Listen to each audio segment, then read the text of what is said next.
위험 가운데서도 우리를 지키시고 노한 풍파 가운데서도 우리의 인생의 항해를 큰 풍랑 가운데 있지 않도록 도와주시며 인도하신 것 주님 감사합니다. 주 안에 있음으로 평안 있게 도와주시고 주 안에 벗어났을 때 우리가 얼마나 위기를 느끼는지 우리의 삶을 통하여서 보여주신 그 하나님 앞에 오늘도 정결한 신부가 되어 기도하는 마음으로 나가기를 소망합니다. 우리의 간구에 귀 기울이사 우리의 모든 소망이 하나님 앞에 상달되어 우리의 목적한 바를 이룰 때 그것이 하나님의 소원이 되며 하나님의 목적이 될 수 있도록 은혜 허락하여 주옵소서. 여호수아의 말씀을 통하여서 하나님께서 어떻게 이스라엘 백성을 이끄셨는지 결국은 가나안 땅에 들어가게 되었고 우리의 삶도 그와 똑같다는 이 인식이 오늘 이 새벽에 우리의 마음 가운데 새겨지도록 도와주옵소서. 예수 그리스도의 이름으로 기도하옵나이다. 아멘.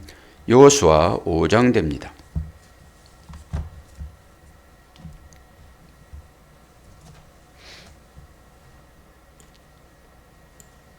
제가 봉독합니다. 요단 서쪽의 아모리 사람의 모든 왕들과 해변의 가나안 사람의 모든 왕들이 여호와께서 요단물을 이스라엘 자손들 앞에서 말리시고 우리를 건너게 하셨음을 듣고 마음이 녹았고 이스라엘 자손들 때문에 정신을 잃었더라. 그때에 여호와께서 여호수아에게 이르시되 너는 부싯돌로 칼을 만들어 이스라엘 자손들에게 다시 할례를 행하라 하며 여호수아가 부싯돌로 칼을 만들어 할례산에서 이스라엘 자손들에게 할례를 행하니라. 여호수아가 할례를 시행한 까닭은 이것이니 애굽에서 나온 모든 백성 중 남자 곧 모든 군사는 애굽에서 나온 후 광야길에서 죽었는데 그 나온 백성은 다 할례를 받았으나 다만 애굽에서 나온 후 광야 길에서 난 자는 할례를 받지 못하였습니다. 이스라엘 자손들이 여호와의 음성을 청종하지 아니하므로 여호와께서 그들에게 대하여 맹세하사 그들의 조상들에게 맹세하여 우리에게 주리라고 하신 땅 곧 젖과 꿀이 흐르는 땅을 그들이 보지 못하게 하리라 하시매 애굽에서 나온 족속 곧 군사들이 다 멸절하기까지 40년 동안을 광야에서 헤매었더니 그들의 대를 잇게 하신 이 자손에게 여호수아가 할례를 행하였으니 길에서는 그들에게 할례를 행하지 못하였으므로 할례 없는 자가 되었음이었더라. 또 그 모든 백성에게 할례 행하기를 마침에 백성이 진중 곧 각 처소에 머물며 낫기를 기다릴 때에 여호와께서 여호수아에게 이르시되 내가 오늘 애굽의 수치를 너희에게서 떠나가게 하였다 하셨으므로 그곳 이름을 오늘까지 길갈이라 하느니라. 또 이스라엘 자손들이 길갈에 진쳤고 그달 14일 저녁에는 여리고 평지에서 유월절을 지켰으며 유월절 이튿날에 그 땅의 소산물을 먹되 그날에 무교병과 볶은 곡식을 먹었더라. 또 그 땅의 소산물을 먹은 다음 날에 만나가 그쳤으니 이스라엘 사람들이 다시는 만나를 얻지 못하였고 그 해에 가나안 땅의 소출을 먹었더라. 여호수아가 여리고에 가까이 이르렀을 때 눈을 들어본즉 한 사람이 칼을 빼어 손에 들고 마주 서 있는지라. 여호수아가 나아가서 그에게 묻되 너는 우리를 위하느냐 우리의 적들을 위하느냐 하니 그가 이르되 아니라 나는 여호와의 군대의 대장으로 지금 왔느니라 하는지라. 여호수아가 얼굴을 땅에 대고 엎드려 절하고 그에게 이르되 내 주여 종에게 무슨 말씀을 하려 하시나이까. 여호와의 군대 대장이 여호수아에게 이르되 내 발에서 신을 벗으라 내가 선 곳은 거룩하니라 하니 여호수아가 그대로 행하니라. 아멘. 수많은 얘기가 여기에 반복되어집니다. 다 아는 얘기기는 다 하지요. 그런데 왜 다시 한번 할례를 행하는지를 보아야 되고요. 우리가 어제는 돌 2개에 대하여 영적인 측면에서 설교를 아주 깊게 했습니다. 저도 처음으로 연구를 그렇게 해보았고 아마 여러분도 그렇게 해석한 사람의 소리를 전혀 못 들어봤을 것입니다. 신비 중에 신비.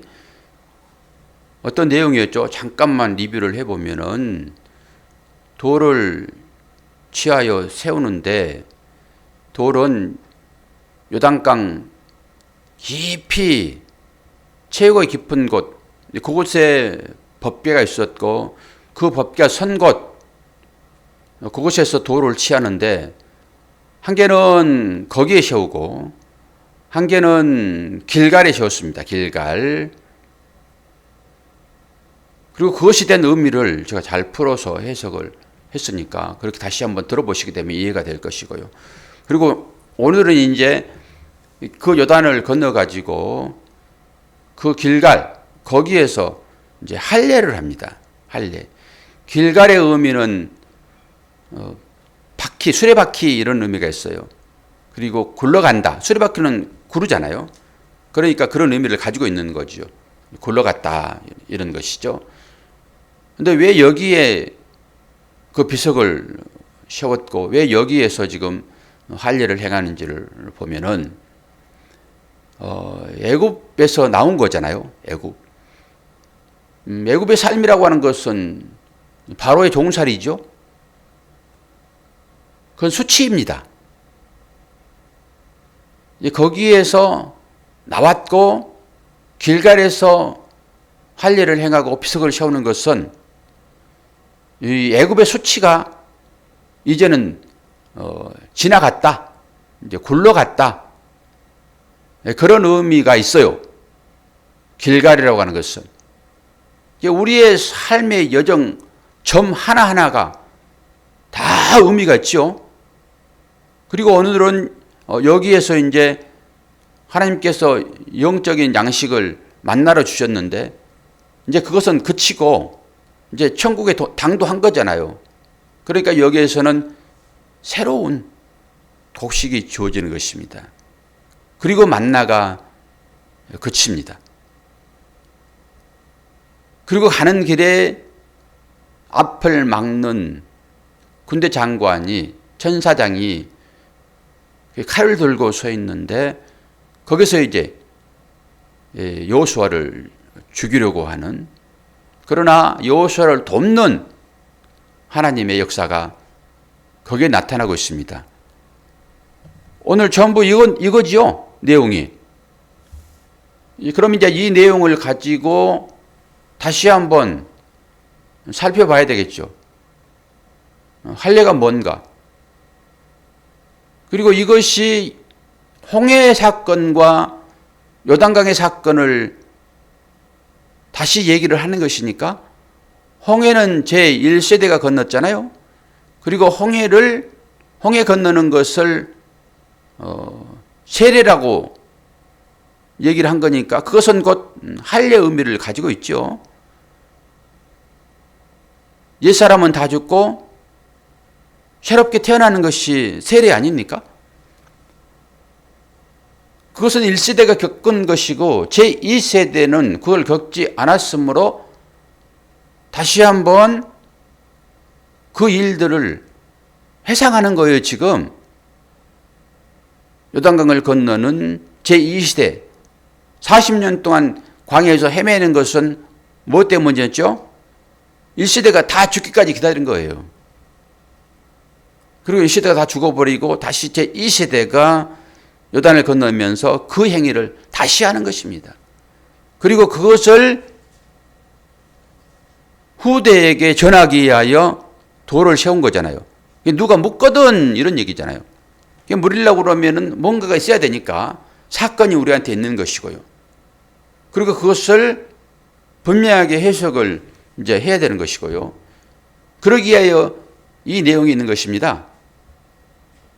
출애굽기에서 이 홍해 사건, 홍해 도하라고 이것을 이해를 다 했으면은 오늘 이 얘기는 뭐 쉽게 풀어지죠.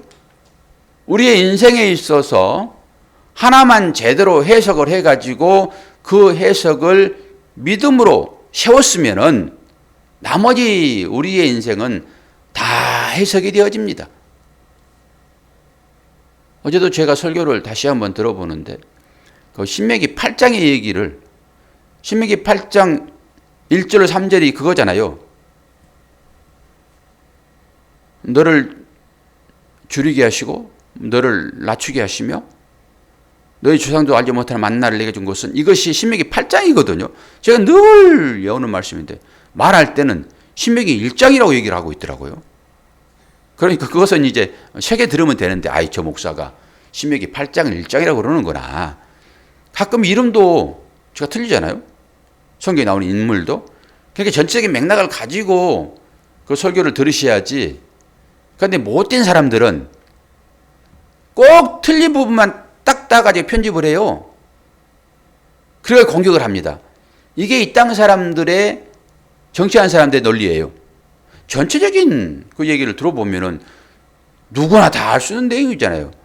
그냥 다 빼버리고 그냥 예를 든 거 하나를 가지고 그냥 그렇게 얘기했다 이런 얘기죠. 뭐 그것 자체도 하지 말면 되는 것인데 하다 보면 말이 그렇게 나오죠. 신명기 8장이라는 사실을 다시 한번 정정하고요. 그리고 이제 오늘은 할례를 얘기를 다시 한번 해야 되잖아요. 이 할례 너무 중요한 것이죠. 세례는 곧 옛사람을 벗어버리고 새 사람으로 나오는 거듭난 자. 거듭나지 않는 생명은 제가 생명이 아니라고 분명히 말씀드렸습니다. 거듭난 생명만 생명이에요. 그 거듭나지 않으면 하나님 나라에 이룰 수 없다고 성경이 얘기하고 있잖아요.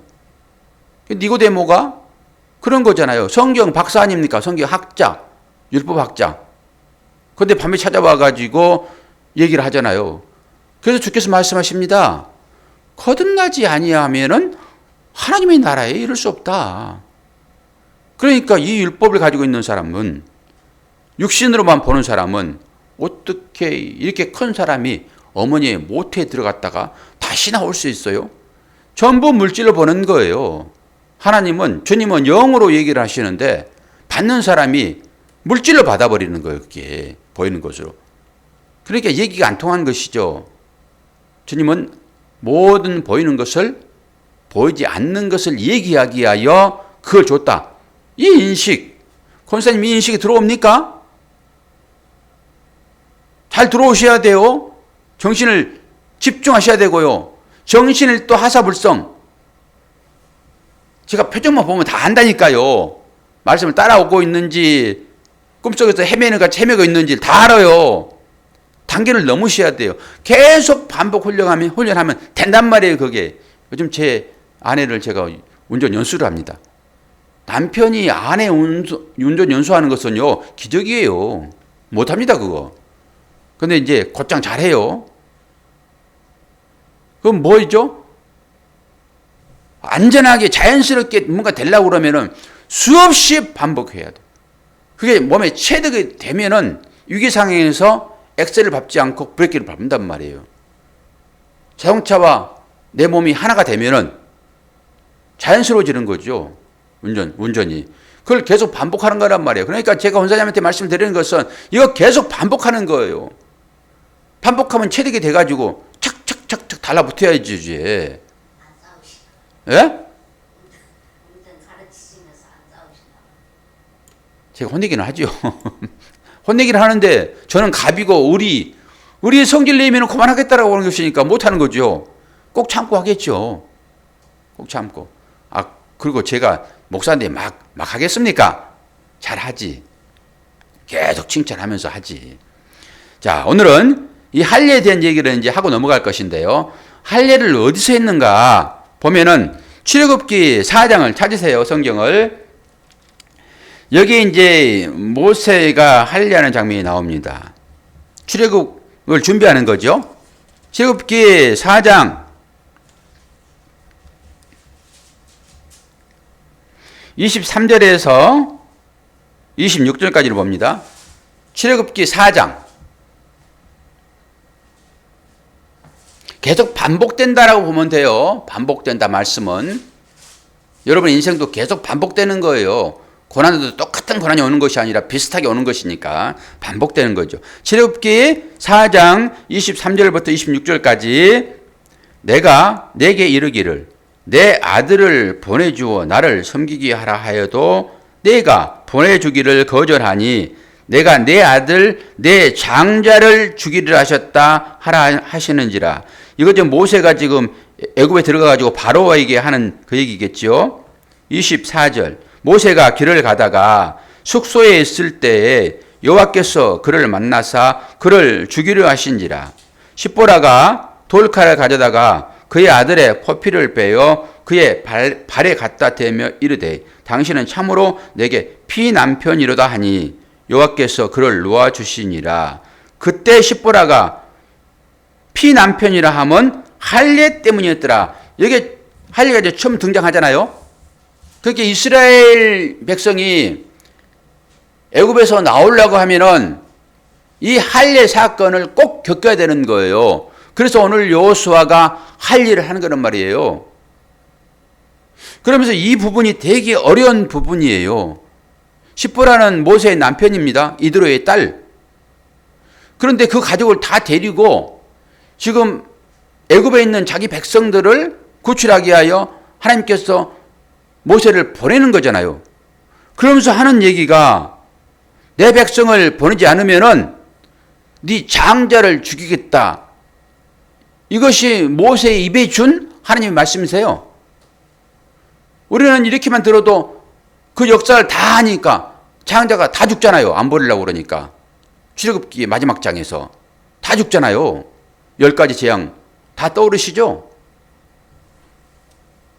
그러니까 이 얘기를 다시 한번 그 사건과 비교해 보면은 이게 뭔지가 분별되어지는 거예요. 아니 모세가 이스라엘 백성을 애굽에서 빼내려고 하는데 하나님께서 갑자기 지금 아들을 죽이는 걸로 나오잖아요. 모세 앞에 칼을 들이대니까. 그러니까 모세가 이 할례를 행하죠. 오늘 또 여호수아가 그 부싯돌을 깨가지고 지금 할례를 행하잖아요. 그러면 이 할례가 그 할례란 말이에요, 지금. 그러니까 이것을 해석을 해야지만이 그 할례를 깨닫겠죠. 여기서 하나님의 천사가 나타나서 24절 모세가 길을 가다가 숙소에 있을 때에 여호와께서 그를 만나사 그를 죽이려 하는지라 할 때 여기에서 그는 모세가 맞아요. 잘 보세요. 공부를 좀 해야 됩니까? 해야 되니까. 여기서 그를 만났을 때 그는 모세. 그리고 25절 25절 모세가 길을 가다가 숙소에 있을 때 여호와께서 그를 만나사 그를 죽이라는지라. 십보라가 가져다가 그의 아들의 모피를 베어 그의 발에 갖다 대며. 여기 보세요. 위에 그는 모세가 맞아요. 그런데 십보라가 25절 돌칼을 가져다가 그의 아들의 포피를 뱁니다. 이거 할례예요, 지금. 포피를 베는 거란 말이에요. 그리고 베어서 여기 그의 발에 갖다 대며 이르되 참으로 당신은 참으로 내게 피남편이다 라고 할 때 여기에서 그는 누구예요? 아들이에요. 우리가 이걸 잘못 보니까. 그러니까 첫 번째 그는 모세인 것이고 그 다음에 그는 아들이 아들. 그런데 우리는 이것을 아들의 표피를 베어가지고 모세의 발에 던졌다 이렇게만 본단 말이에요. 이거를 그대로 글자 그대로. 그런데 이걸 자세히 들여다보고 다른 사람의 견해를 조금 참고하면은 이것은 그런 얘기가 아니라 아들이 된 얘기예요. 이제 모세가 위기를 당하는 게 아니에요. 아들의 위기란 말이에요. 아들의 위기. 개념을 달리 해버리면 돼요. 그래가지고 갖다 된다라고 하는 걸 할 때도 여기 모세에게 뭐라고 그래요? 피난편이라고 얘기를 하면서 그 발에 갖다 댔다라고 얘기를 하잖아요. 그런데 여기는 옛날엔 던지다 이렇게 표현했단 말이에요. 던졌다. 모세의 발에 던졌다. 그런데 좀씩 이 해석을 달리 하는 거예요. 언어에 가깝게. 그런데 여기에서 모세의 발에 던짐에라고 하는 것은 모세를 얘기하지만 모세가 아니라 아들이란 말이에요. 아들도 발에 댄 것이 아니라 다리에 댄 거예요. 다리에. 다시 한번 여기를 정리하면은 모세에게 할 일을 하라고 얘기를 하지요. 이제 모세가 할 일을 합니다. 모세가 할 일을 하는 것이 아니라 십보라가 할 일을 해요, 지금. 십보라가 칼을 가지고 그래가지고 아들에게 할 일을 하고 그 아들의 표피를 베어가지고 그 아들의 다리에 대면서 모세를 향하여서 당신은 내게 피난편이다 이런 거란 말이에요, 지금. 이제 그것을 아들로 바꾸면 정확해요. 그러면서 이 내용은 뭐냐 그러면은 모세의 위기가 아니라 모세를 죽이려고 하는 것이 아니라 이거는 아들을 죽이려고 하는 거예요. 그러면은 전체적인 출애굽의 이 일들이 분명하게 보여집니다. 이건 애굽으로 들어가면서 애굽의 장자가 다 죽는 사건이잖아요.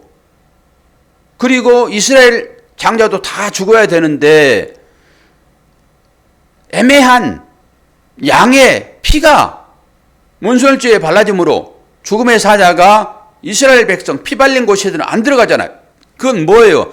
누군가가 죽었다라고 하는 거예요. 이스라엘 장자도 한꺼번에 다 죽어야 되는데 장자를 다 죽이려 했으니까. 그런데 애굽의 장자는 다 죽었죠. 왜 그렇죠? 피가 없으니까. 이 피요, 피난편이라고 하는 피가 발라지지 아니하므로 애굽의 장자는 다 죽었고 피가 발라진 이스라엘의 장자는 다 살았잖아요. 그랬어요, 안 그랬어요? 그러면은 이 얘기가 그런 얘기란 말이에요, 지금. 이 여호수아 할 얘기도 그런 얘기예요. 너희들 다 죽었지. 그런데 너희들이 지금 살아있는 것은 내 아들을 내가 죽임으로 너희들은 살아있는 거야. 지금 이 당시에는 이걸 이해를 했겠어요, 못했겠어요? 못했겠죠, 이 사실을. 근데 우리는 출애굽기 다 배웠고 물론 이 사람들도 그 과정을 거쳤으나 경험하지 않았잖아요. 1세대 광야도 경험하지 않았고 그러니까 우리는 요한계시록까지 다 경험한 자잖아요. 완성을 목도한 사람 아닙니까? 그러니까 이것을 볼 수 있는 눈이 있어야 되겠죠? 내가 살아온 그 역사를 내가 말할 수 있어야 되겠죠?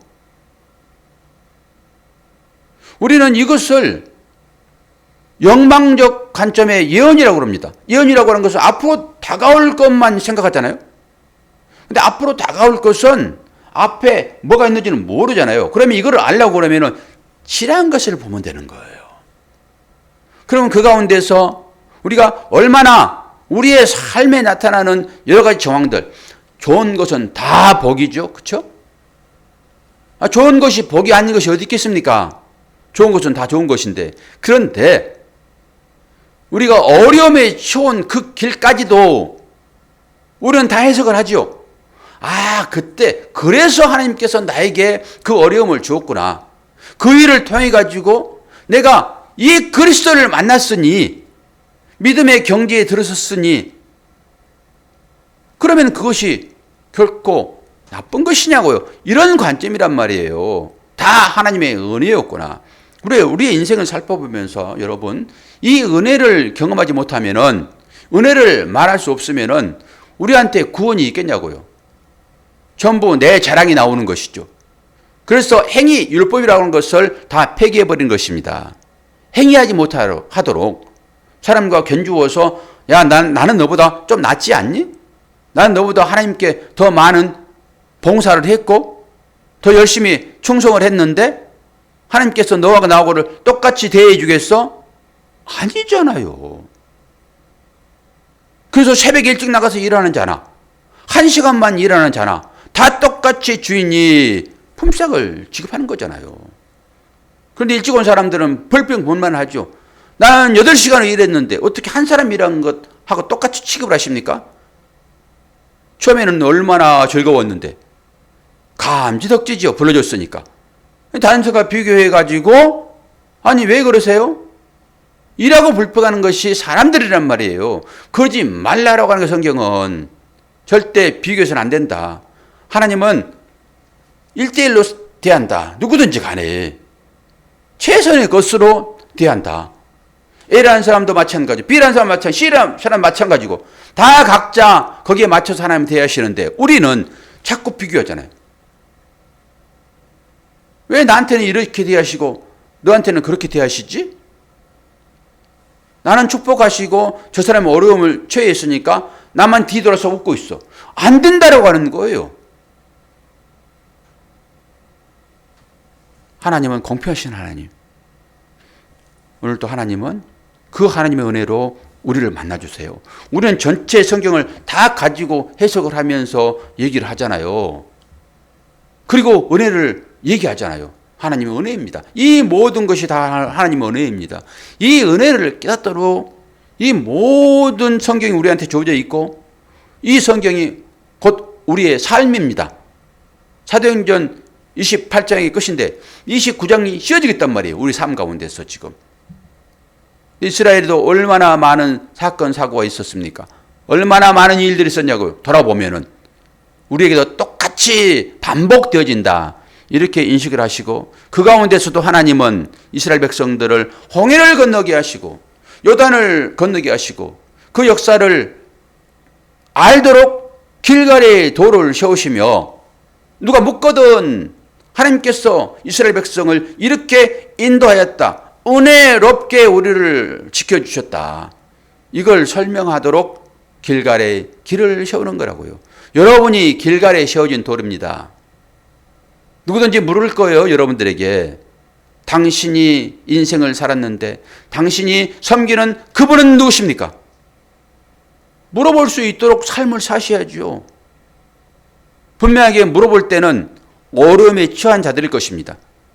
나의 어려움을 알고 그 어려움 가운데서 빠져나온 나를 보면서 그도 어려움을 겪었는데 누구한테 이 얘기를 좀 해볼까? 분명히 찾습니다.